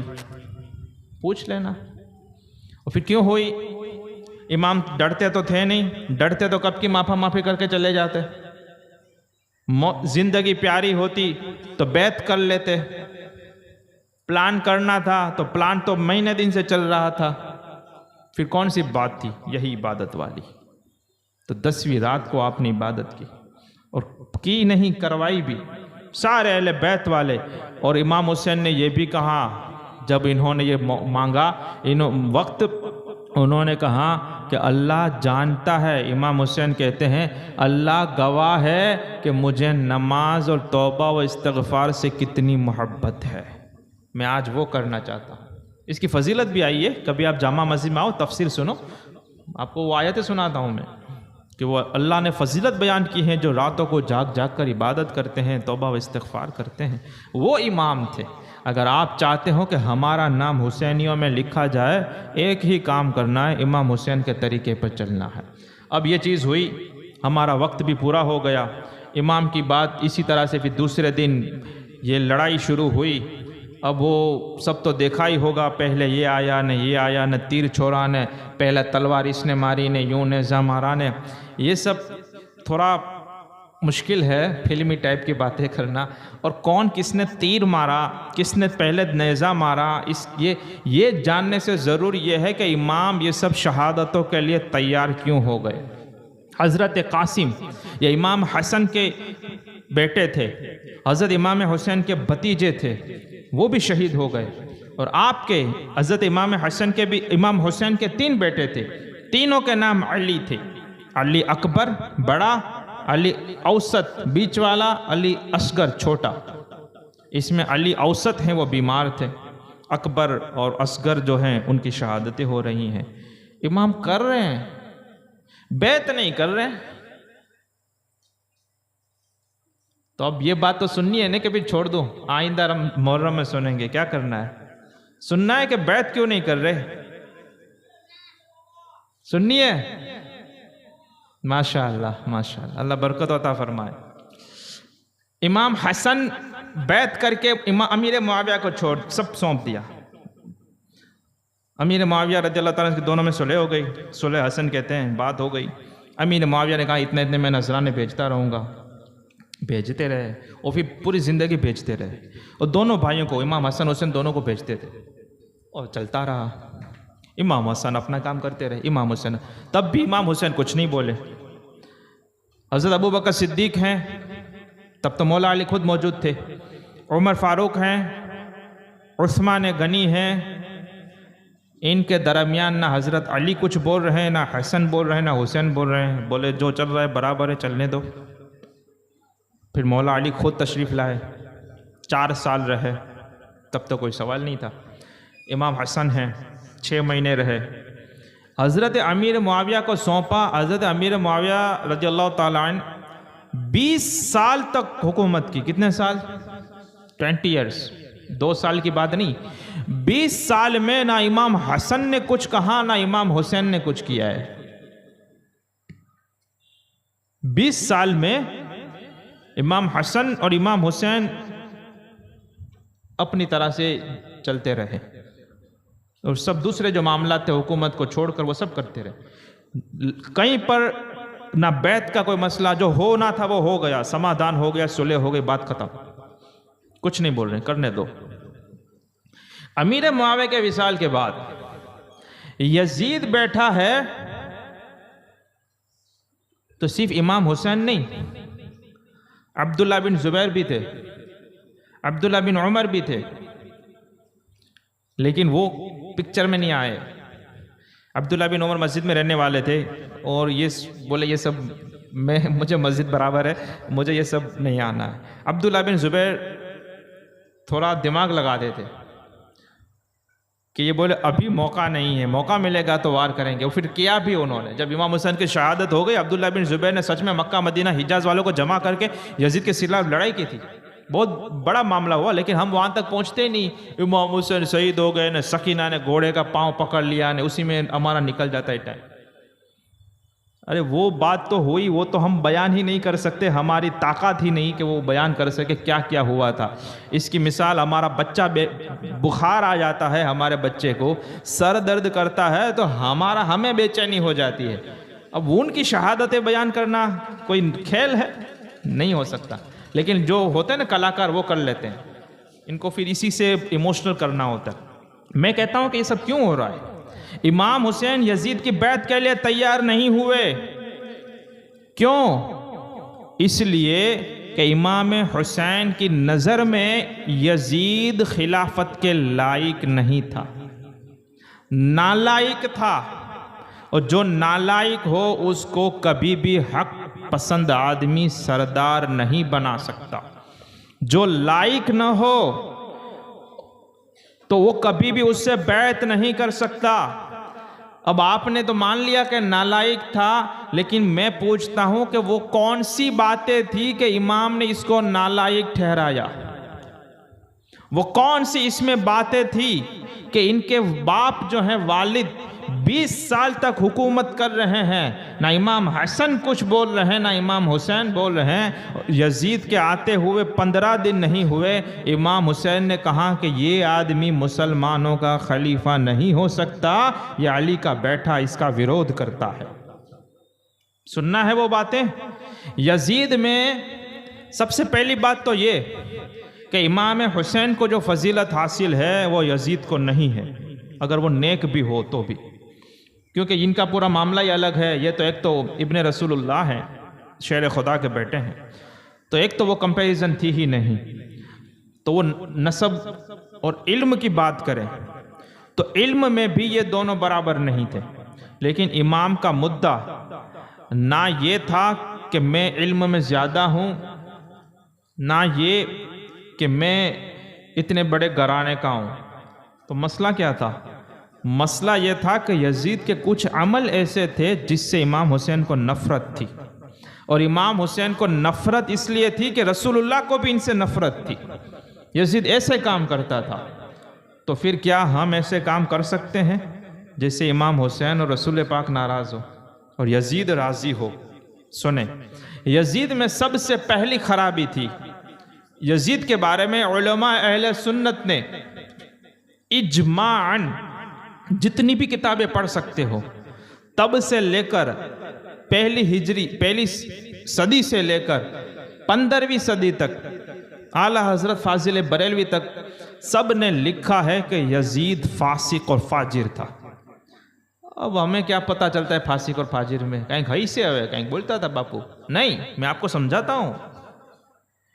امام حسین کو یزید اس لیے پسند نہیں تھا کہ یزید کے کچھ عمل ایسے تھے. اس میں سے پہلا جو عمل تھا جن کے بارے میں مسلمانوں میں یہ بات پھیلی تھی، وہ یہ تھی کہ یزید نماز کی پابندی نہیں کرتا تھا. کبھی پڑھ لیتا، کبھی چھوڑ دیتا، ٹھیک لگے تو پڑھوانو، اپنی موج میں رہوانو. یہ پہلی خرابی تھی جس کے بارے میں کہا گیا کہ وہ بے نمازی تھا. بے نمازی کا مطلب یہ نہیں ہوتا کہ کبھی پڑھتا ہی نہیں تھا، پڑھتا تھا. کبھی پڑھتا، کبھی چھوڑ دیتا، ٹھیک لگے تو پڑھوانو، کام ہوئے تو مکی دیوانو. یہ یزید میں خرابی تھی. اور جو بالکل پرہیز نہیں، وہ تو یزید سے بھی گیا، اس سے بھی نیچے کیٹیگری میں آ گیا. جو جمعہ یزید جمعہ والا نہیں تھا، پڑھتا تھا، کبھی پڑھے کبھی چھوڑ دے. تو یہ وہ خرابی تھی کہ جس میں یہ عیب ہو وہ کبھی سردار نہیں بن سکتا. اور امام حسین نے کہا کہ یہ آدمی نہیں چلے گا. دوسری خرابی جو یزید میں تھی، جن کے بارے میں فرمایا گیا، لکھا گیا ہے، وہ تھا کہ وہ شراب بھی کبھی کبھی پیگ مار لیتا تھا. اور یہ خبر مشہور ہونے لگی کہ یہ کبھی کبھی پی لیتا ہے. تو اس کا مطلب کہ اگر یہ سب گناہ کبیرہ ہیں، نماز چھوڑنا، شراب پینا، تو جس میں گناہ کبیرہ کھلم کھلا آدمی کرتا ہو، پھر وہ امامت کے لائق نہیں رہتا. ہاں، یہ بھی بتا دو، یہ جو امیر المومنین خلافت ہے اس کو امامت کبریٰ کہتے ہیں. یہ بڑی والی امامت ہے. اور نماز میں جو امامت ہے اس کو امامت صغریٰ کہتے ہیں. تو یہ امامت کے لائق نہیں رہتا ہے. امام حسین نے یزید کو ریجیکٹ کیا. پہلی وجہ کیا؟ نماز چھوڑ دیتا تھا. دوسری وجہ شراب پی لیا کرتا تھا. اور تیسری وجہ یہ تھی کہ اس نے کچھ ایسے کام کیے تھے کہ جس سے نکاح کرنا اسلام میں حرام ہے. اس نے کہا تھا کہ یہ بھی چال ہے مانتا. اب اس کی ڈیٹیل میں نہیں جاتا ہوں کہ جن سے رشتہ حرام ہوتا ہے، نکاح حرام ہوتا ہے، اس میں بھی اس نے چھٹک باری نکالی تھی. یہ تیسرا. اور ایک وجہ یہ بھی بیان کی جاتی ہے کہ یہ سنگیت کا رسیا تھا. اس کو میوزک میں مزہ آتا تھا، سنگیت پسند تھا. ڈھول ہے، باجے ہیں، وہ جو میوزک پورا جو ہوتا ہے. اور میوزک امام حسین کو پسند نہیں تھا، یزید کو پسند تھا. تو امام حسین اتنی حد تک گئے کہ جس کو جو نمازیں چھوڑتا ہو، ڈھول باجے بجاتا ہو، شراب کا عادی ہو، اور جو حرام کو حلال کہتا ہو، اس کے سامنے رہ کر حسین اپنے علی اصغر بچے کو، اپنے جوان اکبر کو، علی اکبر کو، اپنے بھتیجوں کو، بھانجوں کو، بھائیوں کو شہید تو کروا سکتا ہے، لیکن ایسے کو کبھی امیر المومنین نہیں مان سکتا. ایسے بدبخت اور نالائق آدمی کے ہاتھ میں ہاتھ نہیں دے سکتا ہے. اور پھر یہ سب امام حسین کو کیوں پسند نہیں تھا؟ کیونکہ یہ رسول پاک کو بھی پسند نہیں تھا.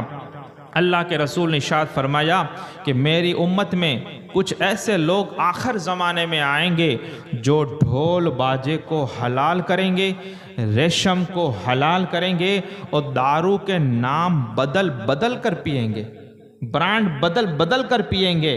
تو فرمایا اللہ کے رسول پاک بھائی، میں بات کن لوگوں سے کرتا ہوں؟ کن لوگوں سے کر رہا ہوں؟ جنہوں نے محمد رسول اللہ کا کلمہ پڑھا ہوا ہے. میں نے بھی پڑھا ہے، آپ نے بھی پڑھا ہے. مجھے بھی ان کی بات ماننی ہے، آپ کو بھی ان کی بات ماننی ہے. ضروری ہے. امام حسین نے بھی مانی، تبھی تو یزید کو ریجیکٹ کیا. ورنہ جیسا امیر معاویہ کے ساتھ ہوا، یہ نہ کر لیتے کہ بھائی مزہ کرنے، تیرے کو جو کرنے کر، میرے کو کیا. نہیں. اور امام حسین نے اس میٹر کو سیریسلی لیا کہ اگر جو تخت پہ بیٹھا ہے وہ نمازیں نہیں پڑھے گا، وہ ڈھول باجے بجائے گا، وہ شراب پیے گا اور وہ حرام کام کرے گا، تو اس کا اثر مسلمانوں میں ہوگا، لوگوں کو اس کی عادت خراب ہو جائے گی، لوگ سمجھیں گے کہ ہمارا لیڈر اور خلیفہ اگر کرتا ہے تو جائز ہوگا، حلال ہوگا، صحیح ہوگا، اور کوئی بول تو نہیں رہا ہے، کوئی کہیں کہتو نہیں آپ پہلی وقت عبدالقادر آؤ کیدو امام حسین نے وہ نہیں ہونے دیا، بولے کوئی بولے کہ نہ بولے یہ علی کا بیٹا حسین ضرور بولے گا، یہ مقابلہ کرے گا، سچ کو سچ اور جھوٹ کو جھوٹ بولیں گے، ہم جو بولیں وہی صداقت ہے، ہمارے منہ میں تمہاری زبان تھوڑی ہے۔ یہ تھا امام حسین کا موقف۔ اور ڈھول باجے کو وہ حدیث سنا دیتا ہوں، رسول پاک نے فرمایا کہ یہ سب ان کو حلال کریں گے، شراب کے نام بدل بدل کے پئیں گے، ڈھول باجے بجائیں گے، ریشم اور یہ سب پہنیں گے، وہ سب کریں گے، تو پھر ان پر یہ ہوگا، رسول پاک فرماتے ہیں کہ ان پر پتھر برسائے جائیں گے ان قوموں پر، اور ان کے منہ سور اور بندر جیسے کر دیے جائیں گے، یعنی کہ اللہ کا عذاب آئے گا ایسے لوگوں پر جو میری امت میں ہوں گے اور یہ سب کریں گے۔ تو اب جب رسول پاک کی یہ بات ہے تو امام حسین کو کب یہ یزید برداشت ہو سکتا ہے کہ جو کھلم کھلا شریعت کی مخالفت کرے؟ تو اب آپ کو سمجھ میں آیا۔ آج بھی اگر آپ چاہتے ہو کہ ہمارا شمار امام حسین والوں میں ہو جائے، رستہ بالکل کلیئر ہے، حسین والے عمل کرو آپ حسینی ہو، یزید والے عمل کرو یزیدی ہو۔ جو حسین والے عمل کرتا ہے ان کے امام حسین ہے، جو یزید والے عمل کرتا ہے اس کا امام یزید ہے۔ آئی بات سمجھ میں؟ اور پھر یہ جو کام تھے یزید کے جو کرتا تھا وہ کون سے کام تھے؟ کہ وہ کام تھے جو لوگ جاہلیت کے زمانے میں کرتے تھے، رسول پاک کے پہلے آنے سے پہلے جو کرتے تھے وہ کھلی گمراہی میں تھے، وہ گمراہی والے کام تھے۔ امام حسین نے ہدایت کا رستہ بتایا اور یہ پیغام دیا کہ اگر کوئی شخص کے پاس طاقت ہو، سطح ہو، فوج ہو، مال ہو، دولت ہو، سب کچھ ہو، لیکن جب شریعت کے خلاف وہ بات کرے تو اس کے سامنے اٹل نڈر اور اٹوٹ ہو کر ایسے کھڑے رہ جاؤ کہ جان تو چلی جائے لیکن شریعت تمہارے ہاتھ سے نہیں جانی چاہیے۔ جان تو چلی جائے لیکن جو رسول پاک کا جو فرمان ہے اس کے ساتھ کمپرومائز نہیں کیا جا سکتا، ورنہ سیدھی سی بات تھی، امام کہہ دیتے کہ یزید کے ہاتھ میں ہاتھ دیتا ہوں، بات ختم ہو جاتی، لیکن کہا کہ میں بیعت تو کر لیتا، لیکن اس میں یہ چیزیں ہیں کہ یہ نمازیں نہیں پڑھتا ہے، یہ موسیقی اور میوزک سنتا ہے، اور یہ سب اور بھی بہت ساری خرابی تھی، جیسے جانوروں کو پالنا، ان کے ساتھ کھیلنا، ایسی بہت گندی گندی حرکتیں کرتا تھا جو ایک نیک مسلمان نہیں کر سکتا ہے۔ امام حسین نے ان کی بات نہیں مانی، آخر کار خود اکیلے شہید نہیں ہوئے، اپنے ساتھ 72 کل ملا کر 72 لوگوں نے شہادت کی، اور صرف امام کا یہ موقف نہیں تھا، سب کا یہی موقف تھا۔ اور آگے چل کر یہ بتا دوں کہ یہ تو اچانک سے ہوا کہ آپ نکلے تھے کوفہ کے لیے اور لڑائی ہو گئی، شہادتیں ہو گئی، لڑنے کے لیے تو نکلے ہی نہیں تھے، ورنہ پورا مکہ اور مدینہ پورا عرب لڑنے کے لیے نکل پڑتا، تو یہ تو ہوا ہی نہیں، یہ پھر بعد میں ہوا۔ جب یہ ہو گیا، جب یہ شہادتیں ہو گئی، پھر اور جب عبداللہ بن زبیر وغیرہ پھر حدیثیں ملتی ہیں، یزید کے سامنے باقاعدہ بڑوا ہوا تھا، لوگ روڈ پر آ گئے تھے اور کہاں اس کو ہٹاؤ، اور پھر بتانے والے بتاتے ہیں کہ ہم نے بڑوا اور خروج اس کے سامنے تب کیا جب ہم کو لگا کہ یزید کی حرکتوں کی وجہ سے ہم پر آسمان سے پتھر برسائے جائیں گے، اتنی حد تک وہ چلا گیا تھا۔ امام پہلے پہچان گئے تھے کہ اگر اس کو چھوٹ دے دی جائے، اور امام حسین کی شہادت سے کیا ملا؟ کچھ وہابیوں کو تکلیف ہوتی ہے، بولے کیا ہوا، نہیں کرنا چاہیے، نہیں، امام حسین نے ایک اور بڑا کام کیا، وہ یہ کام کیا، یزید یہ چاہتا تھا کہ امام حسین مجھ سے بیعت کر لیں، میں ان کو لاکھوں روپے نذرانے دوں، ان کو راضی رکھوں اور سارے ڈیسیزن میں لوں۔ امام حسین نے کہا کہ ڈیسیزن تو علم والا ہی لے گا، شریعت والا ہی لے گا، تجھے ہم لینے ہی نہیں دیں گے۔ اب بولیں گے تو پتہ چلے گا، اگر نہ بولتے تو لوگوں کو لگتا کہ بھائی امام حسین بھی تو چپ تھے اس وقت، ہم نے کیم کہیں نہ بولو، جیسے آج لوگ کہتے ہیں کہ تمہیں ای کیوں چھو، تو ہم نے تو نہ کیدو، انہیں تو نہ بولو، ارے تمہیں پتہ نہیں ہے، امام حسین نے وہ موقع ہی نہیں دیا، امام نے بول کر نہیں، لڑ کر کٹ کر دکھا دیا کہ ہر وقت ہر دور میں شریعت مصطفیٰ کا جھنڈا بلند رہے گا اور انہی کی چلے گی۔ کیوں؟ آئی نئی حکومت، سکہ نیا چلے گا، عالم نے رنگ بدلا صبح شب ولادت۔ اب قیامت تک یہی سکہ چلنے والا ہے جس کو شریعت کہتے ہیں۔ اب اگر یزید کو پسند نہ ہو یا یزیدی کو پسند نہ ہو تو اس سے تو کوئی فرق نہیں پڑتا ہے۔ قتل حسین اصل میں مرگ یزید ہے، اسلام زندہ ہوتا ہے ہر کربلا کے بعد۔ اللہ تعالیٰ سے دعا ہے کہ اللہ تعالیٰ مجھے اور آپ کو حق پر رکھے، حق پر چلائے، حق پر جلائے، حق پر مارے، اور امام حسین کی محبت بھی ایسی عطا کرے کہ ہم امام حسین کے طریقے پر چلیں۔ اہل بیت سے محبت ہو تو کوفہ والوں جیسی نہیں کہ جب تک سب چنگاسی موج مزہ ہے تب تک اہل بیت سے محبت، اور جیسے ہی لگے کہ تھوڑی محنت کرنی پڑے گی، تھوڑی مشکلیں اٹھانی پڑے گی تو پھر آدمی محبت کو سائیڈ میں کرے اور اپنی دنیا سنبھالے۔ نہیں، اگر آپ کو آخرت چاہیے، اہل بیت کا قرب چاہیے، اہل بیت کا قرب سے مطلب رسول پاک کا قرب ملے گا، رسول اللہ کا قرب چاہیے، وہاں آپ کو کچھ کام آخرت کا سنوارنا ہے تو دنیا میں پریکشا تو آئے گی۔ کسی پر چھوٹی آتی ہے، کسی پہ بڑی آتی ہے، کسی کو تھوڑا وقت کے لیے آتی ہے، کوئی کو زیادہ وقت کے لیے آتی ہے، لیکن کیا کرنا چاہیے؟ میں آپ کو آخری کربلا کا واقعہ سناتا ہوں، وہی کرنا چاہیے جو حر نے کر کے دکھایا۔ امام کے سامنے آئے، لیکن لڑائی جب شروع ہونے لگی، امام نے زبردست خطبہ دیا اور کہا کہ لوگ کوفہ والو، یزیدیو سنو، آج پوری دنیا میں کسی نبی کا کوئی نواسا نہیں ہے میرے سوا، ایک میں اکیلا پوری روئے زمین پر، ایک میں اکیلا نواسا ہوں، کوئی نبی کا کوئی نواسا آج میرے سوا نہیں ہے۔ تم مجھے شہید کرو گے۔ میرے بارے میں حضور نے فرمایا کہ حسن حسین سے جو نفرت کرے گا، بغض رکھے گا، اس نے مجھ سے بغض رکھا، مجھ سے دشمنی کی، جو ان کو دوست رکھے گا اس نے مجھ سے دوستی کی، اور اپنی فضیلتیں بیان کی کہ اگر تم میرے کو نہیں مانتے، میرے باپ کو نہیں مانتے، رسول کو تو مانتے ہو، ان کی باتیں تو سنو، کیا میں نواسا بھی نہیں، یہ وہ سب بہت کچھ کیا۔ اب جب یہ سنا، حور کو پسینہ آنے لگا، کانپنے لگا۔ یزید والوں نے کہا کہ تو اتنا بہادر، تجھے ڈر لگتا ہے؟ حور نے پیارا جواب دیا، بولے میں اپنے آپ کو جنت اور جہنم کے درمیان دیکھ رہا ہوں۔ اور پھر کیا کیا؟ لڑائی شروع ہو اس سے پہلے بہت بہادر تھے کوفہ میں، اس کے جیسا کوئی بہادر نہیں تھا۔ حور نے کہا کہ یہ سب بہادری بعد میں تو جاتا ہوں امام کے پاس۔ ایک گھوڑے کو ایڑ لگائی، سیدھا سامنے کے کیمپ میں پہنچ گئی، امام کے قدموں میں کہنے لگے میری غلطی ہو گئی، میں نے تب آپ کو جانے نہیں دیا تھا، اب میری خطاؤں کو معاف کریں، دعا کرے اللہ میری بخشش فرما دے، اور میں آپ پر قربان ہونا چاہتا ہوں۔ ہم کہتے ہیں قربان کا مطلب یہ تھا کہ امام حسین کھڑے تھے، حور لڑتے لڑتے شہید ہو گئے۔ آئے تھے یزید کے لشکر سے، کہنے والے نے، کسی شاعر نے کیا کہا ہے، وہ اس پر میں اپنی بات کو ختم کرتا ہوں۔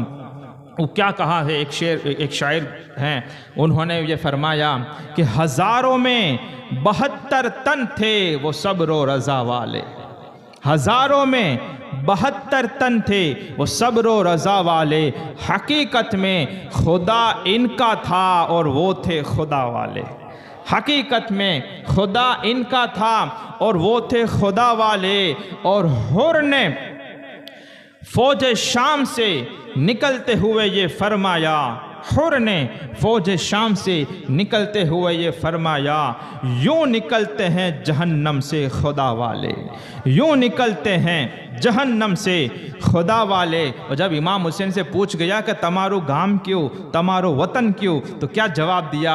اور جب کسی نے وطن کے بارے میں پوچھا امام سے، جب کسی نے وطن کے بارے میں پوچھا تو یوں ارشاد فرمایا کہ پہلے تھے مدینے پہلے کہلاتے تھے مدینہ والے، اب ہیں ہم کربلا والے، پہلے کہلاتے تھے مدینہ والے، اب ہم ہیں کربلا والے۔ اور حسین کی مدد کوئی کیسے کر سکتا تھا؟ حسین کی مدد کوئی کیسے کر سکتا تھا؟ وہ خود مشکل کشا تھے اور تھے مشکل کشا والے۔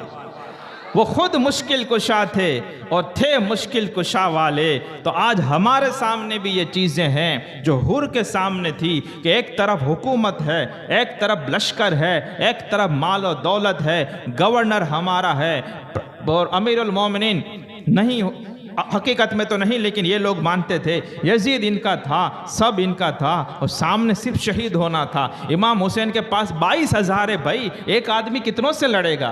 کتنوں سے؟ کرامت تو دکھانی ہی نہیں تھی۔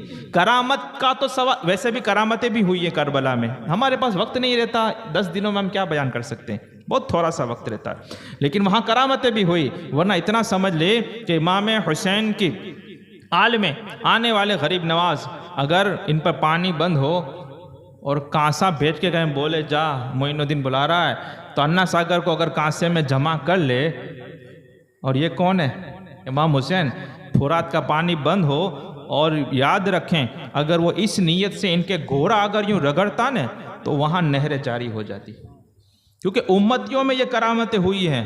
ہاں آج بھی امتی جو ہیں ابھی ہمارے دور میں ان سے ایسی ایسی کرامتیں ہوتی ہیں، کہیں جنگل میں جاتے، کہیں پہ کچھ جاتے ہیں، پانی نہیں ہوتا، ایڑیا رگڑنے سے، گھوڑے کے اس میں کہیں سے بھی یہ ہو جاتا ہے، لیکن وہاں پہ کرامت دکھانی ہی نہیں، کرامت سے اوپر کی بات استقامت دکھانی تھی کہ شریعت پر کتنا مضبوطی سے پکڑ کے رکھتے ہو، کیا دنیا سامنے ہو، حکومت سامنے ہو، فوج سامنے ہو، لشکر سامنے ہو، پیسہ و دولت سامنے ہو، تو شریعت کو چھوڑ کر بیٹھ جاتے ہو کہ کہتے ہو کہ نہیں نہیں کرو تیرے نام پہ جان فدا، نہ بس ایک جہاں دو جہاں فدا، دو جہاں سے بھی نہیں جی بھرا کرو کیا کروڑوں جہاں نہیں۔ شریعت مصطفیٰ کو پکڑ کے رکھتے ہو کہ منمانی اور موج شوق میں اور ناچ گانے میں پڑ جاتے ہو، یہ وہ امتحان تھا، آج بھی ہمارے سامنے ہے۔ اگر ابھی تک کسی کو کوئی سمجھ میں نہیں آیا کہ یزیدی کیا ہے، حسینی کیا ہے، اور اب سمجھ میں آتا ہے، نفس کہتا ہے تھوڑا مزاق کر لے، تھوڑا انجوائے کر لے، تھوڑا کھیل کود کر لیں، تھوڑا یہ کر لے، تھوڑا وہ کر لیں، حضرت حر کو یاد کریں، سامنے سب کچھ تھا، لیکن امام حسین کے کیمپ میں جانے سے شہید ہونا تھا، مرنا تھا، لیکن انہوں نے یہ کہا کہ یہ سب دنیا نہیں چاہیے، مجھے تو امام حسین کا ساتھ اور ان کے ساتھ میں جنت چاہیے۔ تو آج بھی آپشن کھلا ہوا ہے، آپ بھی اپنے نفس کی ایڑی گورے کو ایڑ لگاؤ اور یزیدیوں والے کاموں کو چھوڑ کر حسینی کیمپ میں داخلہ لے لو، اللہ تعالی ہمارا حشر بھی امام حسین والوں کے ساتھ فرمائے گا۔ اللہ تعالیٰ میرا اور آپ کا خاتمہ بالخیر فرمائے، ایمان کی سلامتی نصیب فرمائے، سچی سمجھ عطا فرمائے، اور کسی بھی طرح کی اتنے بیانوں میں کوئی غلطی بھول چک ہو گئی ہو، میں اعلان توبہ و رجوع کرتا ہوں، استغفر اللہ الذی لا الہ الا هو الحی القیوم واتوب الیہ، اشہد ان لا الہ الا اللہ وحدہ لا شریک لہ واشہد ان محمدا